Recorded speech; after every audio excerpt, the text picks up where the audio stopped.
Hi everyone. I'm excited today because I know I get so many calls when we're talking about St. John's University. Everyone is always, very excited to hear and to learn more details about our Health Science Center that will hopefully come about in year 2024, which is pretty much right around the corner. So I thought it was really important, as every month we've been introducing you to our new deans that have come on board with us. And today I have the pleasure of introducing you to Dean Lynn, and she is our Dean of the College of Pharmacy and Health Sciences. So I think she's going to be able to answer some of your questions about the new programs that are coming available, but also we know we pride ourselves on the excellent pharmacy programs that we have here at St. John's, and it gives us a stellar reputation. So she can also elaborate on that. But first, thank you so much for joining us. I know as we were waiting for Dr. Lynn to do this video, it looked like she's very, very busy. So we're going to try to keep this brief as well, because we don't want to take you from your busy day.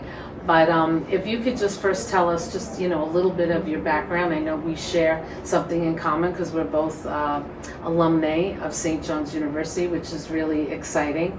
And if I might share with the group very quickly, a former director of development here for the Pharmacy College was Patricia Nolan, who happened to be a good friend and a longtime colleague. And for years, she was always saying, I wish Dr. Lynn could come and apply for this deanship. And she was the first person I called. I said, I have good news for you. And she said, finally, we got her to come here. So we are very thrilled that you found your way back to alma mater. And it's very exciting to have you here at St. John's University. So if you don't mind sharing, with the group your background and your stellar, professional career. Well, thank you so much. I You're really welcome. appreciate this opportunity as well. You're asking me to talk about something that I love, which is going to be about the college, so I like doing that. But you're right. I started out my career really here at the college. I was in the BS in Pharmacy program. For those of you who might be familiar with that, at that time it's a 5-year entry-level degree program for practice. And then I did stay on for my second degree, which is the Doctor of Pharmacy degree, which is different from the way it is structured now. In those days, only 6 of us were accepted into the program at that point. I completed that, went on to residency training in Richmond, and then actually came back here to the college as faculty in the clinical department for about 9 years. I was tenured here, and then I left. I left St. John's at that time to move to Wilkes University in Pennsylvania. They were starting a new school of pharmacy, and I was nominated to be their pharmacy practice chair, which is the department that has all the licensed pharmacists, just like the clinical department here, but they have to be engaged in practice along with teaching. From there, I went to Midwestern University in Glendale, the Glendale campus, to be the dean of the College of Pharmacy there.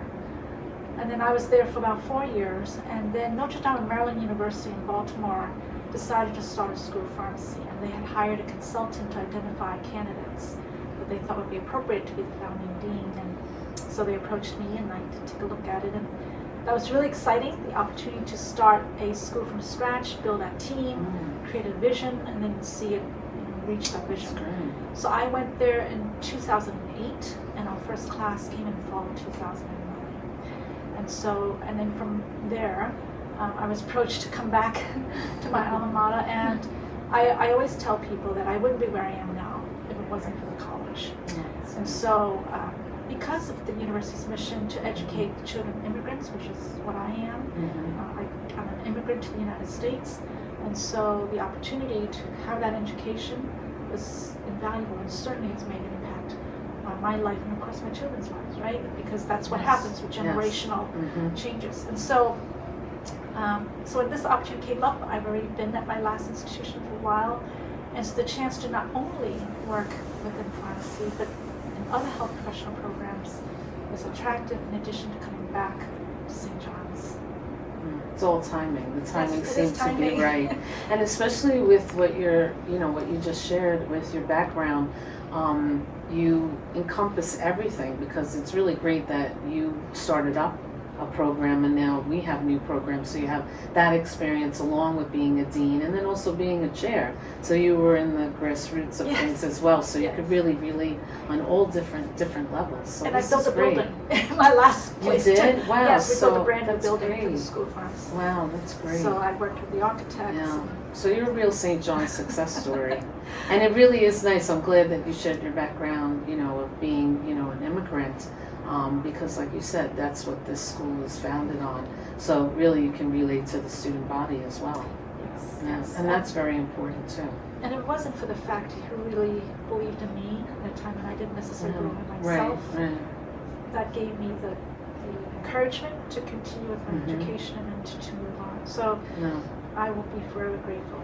Yeah, I wish you were at the, it's interesting, your story, because I always say when I have the students attend the McCallen Society events, there's sometimes, you cannot tell the difference, even though you graduated in the 80s, and Dylan LaRue, who's helping us today, is graduated now, because the stories are very similar. So I attended a chemistry department 100th anniversary, and as you described your story, this was the exact same story as one of our chemistry graduates that went on, now she's at Yale University, and she just started crying because she was overwhelmed with, she couldn't thank her professors enough for helping her along this journey and getting her to where she is, and she's doing very well and very successful.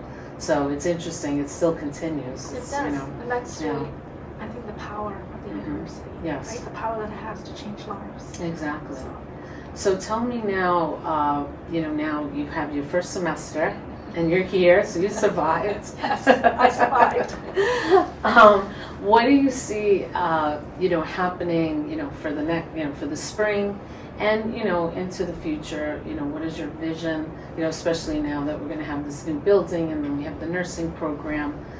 What is your vision? What do you see? How the school is going to be moving? Yes. Into the future, I guess. Yeah, so I would say it's not even just the spring per se, it's about where we need to head long term. Long term, right? Because right. the reality is we need to, and I really believe that as a college and as an institution, we always have to be thinking to where we are moving into and being forward thinking, right? And be working towards the future, not for today, right? Because the reality of the students that we're educating today are the healthcare practitioners of tomorrow and the researchers for tomorrow, because we have very strong researchers in the college as well. So it's not just practitioners.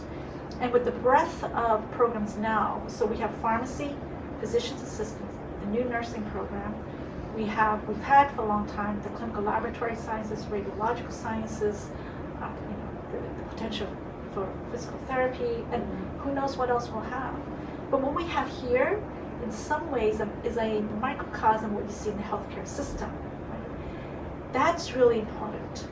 And that's the area that I think that we need to continue to work on, because the success of the college is really dependent on the success of all programs, not any individual program.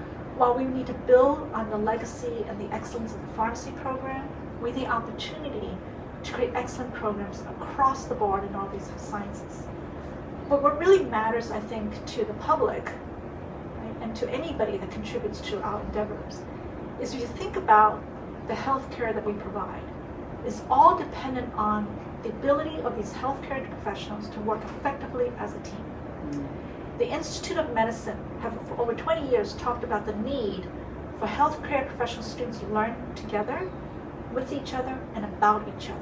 And it's only through that can they work effectively out in the practice setting to ensure the patients get quality healthcare. So our goal here then is to ensure that the students who graduate can in fact do that.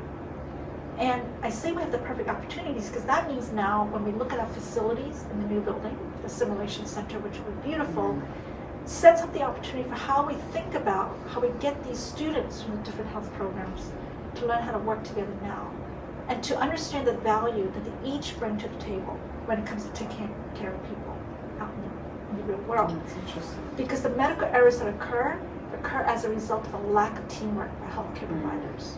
That's the biggest reason for why we see what we do in the healthcare setting. So now we have the opportunity to work on that. So to me, we have the materials and what's needed because we have the programs. Now is to really work on that to ensure that our graduates, right, when they leave us, have the ability to impact lives, transform lives of patients that they will serve. Because ultimately that's what matters. It's the ability to provide quality care and change the health, right, of the people that they will serve. Because all of the health professions, it's all about serving, right? It's all about serving. And so how they do, so the vision is, how do we come together as a college? And then the research side, how do we bring that in so that the research that is produced will have impact, whether it be immediate impact in terms of actual patient care, or will have impact in the future because of the findings that we have now sets the foundation for later on translational research, what can impact actually at the bedside. So we have both sides of that, the basic science side that's needed and the professional side.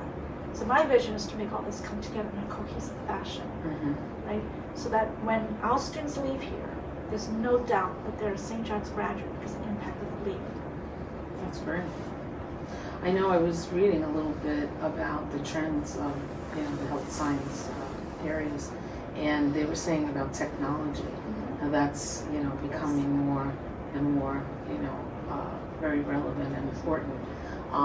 I know Dr. Mueller was presenting to the Retirees Association, and he was telling us some of the amazing classrooms and the facilities that the new Health Science Center is going to bring to the table. Is that something? Yes. You know, with the technology, is that going to educate our students? Yes, so I think it's the appropriate incorporation of technology, right, into teaching. Right. So one of the things that we're exploring is the use of virtual reality simulations, whether it be virtual reality for teaching anatomy or virtual reality in simulations of developing clinical reasoning skills, right, for students. I mean, that is part of the cutting edge for where education is now. And it's also incorporation of technology in healthcare. You know, I just came back from a conference, we're talking about digital health, how we incorporate the use of technology that you will wear if you were a person with chronic illness that can feed data back to whether it be a nurse or a pharmacist or physician assistant, so we can see how you're actually functioning day to day, not the one time that you come into the office to see us, right? So it's about students understanding that. Then our simulation center will use, high fidelity simulation center will use a lot of technology. There's a product called SimMan. I don't know if people have heard of that before, but SimMan is a real live, not live, but a real mannequin that can mimic live patients. Oh, yeah, Heart sounds, breathing sounds. Wow. We will have in labor delivery someone that can deliver, where nursing students will learn how to delivery through that. There's sim babies, there's all of that. Amazing. So it's amazing technology. And then the use of technology in the center to record how students can assess and communicate with people by the use of what's called standardized patients. So these are actually actors that you hire, and they will behave just like a patient after we give them a script. And these students will be in rooms. They will be interacting with these individuals while actually a faculty member is watching and recording. And then there'll be debriefings. There'll be debriefings from you as the actors say, you know, I didn't really feel that you were able to communicate with me in a way that I could understand. You didn't understand that I was really feeling very nervous about this visit. But that's how these students will learn, right? By mimic, before that they even step foot into a real life setting. That's really good. So we have the attention of our very loyal donors here. So I think they all know what I'm going to ask. I'm not going to ask of Dean Lin, I'm going to ask of all of you. We always, you know, you're always very supportive of the school. But Dr. Lin, do you have, you know, a wish list that perhaps if anyone's listening here, they might be able to help you or lend support your way? Yeah, I can't tell you how invaluable donors are to a school because there's always needs. But one thing that I want people to understand is that when they donate, whether it be to building that we're building or anything else, the legacy that donors leave is not even so much in the brick and mortar of the building. But the legacy that donors leave by donating to a school goes way beyond even the student that it impacts. and that legacy is magnified. And let me explain what I mean by that. Mm-hmm. So let's say we educate 100 students, but it's not just 100 students' lives that their gift is touching. It's all the patients that these 100 students are now going to be taken care of when they leave us. That's the legacy that donors leave. That's the impact that they're going to make. And that's what we need. So we're building a building. There's going to be lots of technology and equipment. Right. So there's always needs to help support all of that. Learning and education today, particularly in the health professions, is much more expensive. So the university needs to be able to support the use of that technology and new technology that comes along. Support for faculty research. It's funding is challenging today for research. Yes. So being able to support faculty research. In order for faculty to be outstanding in the classroom, what they do, we need opportunities to support their growth and development, whether that be attending conferences, whether that be attending special workshops. That's necessary. And because of the population that we serve, and from a student standpoint, scholarship is a big part of that, particularly as we try to diversify our student body to reflect the diversity that exists in the United States for the patients that we care for. That also takes funding to engage in those types of initiatives, to have a diverse student body as well as a diverse student faculty, right, to teach that. Sure. So to me, those are the broad areas where that would be really helpful to us. Okay, well, you heard Dr. Lynn. She gave her Santa wish list. Well, thank you for everyone for joining good, us. so I know, right? Yeah. Well, we know you're already doing good, so that's a given right there. We know that there's great needs in the health science field. We need more nurses. There's great demand, all of that. So it's great that St. John's, has this school and can contribute to the communities, to New York and beyond. But you really do have that important job, making sure that happens, and hopefully, we can recruit, our future health science leaders. And with the Vincentian mission, I think it's important too, because they're going to bring a special component to their profession, which, that the sensitivity and all that when you're dealing with patients that are ill, that's very important too. The ethics, all of that, goes hand in hand. So thank you for all your good work. Thank you for taking time. And it really sounds very hopeful, and anything we can do to help you, we're here for you. Thank you. We're your family, right? We're St. John's family, so we have to be here to help Dr. Lynn. So thank you so much. Thank you. Thanks, everyone. Everyone have a great holiday. Same to you too. You too. Thanks.